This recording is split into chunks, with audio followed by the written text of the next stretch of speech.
नमस्कार। मानव मनोविज्ञान ह्युमन साइकोलोजी अनुसार मानिसहरूको दुःख र मनमुटाव त्यो चाहे व्यक्तिगत होस्, पारिवारिक होस्, सामाजिक होस् र राष्ट्रिय होस्, त्यसको एउटै मात्र कारण देखिन्छ।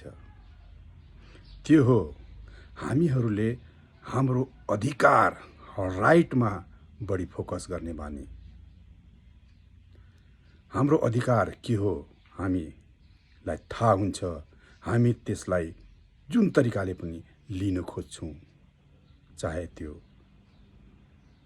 वाद विवाद गरेर, द्वन्द्व गरेर होस्, हामी त्यसलाई लिने प्रयास गर्छौँ।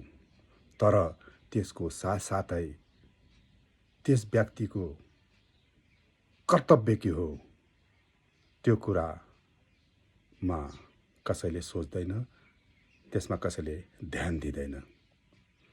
जब हामीले हाम्रो अधिकारको कुरा गर्छौँ, त्यो अधिकारका साथसाथै हाम्रो पारिवारिक दायित्व के हो, सामाजिक दायित्व के हो, राष्ट्रिय दायित्व के हो, कर्तव्य के हो भनेर हामीले काम गरेमा अवश्य पनि हामीले हाम्रो आपसी मनमुटाव र हाम्रो दुःखबाट हामीले निकास पाउन सक्छौँ।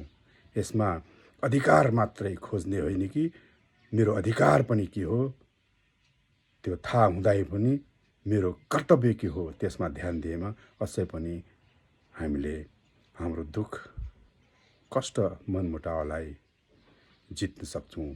थ्याङ्क यू, धन्यवाद।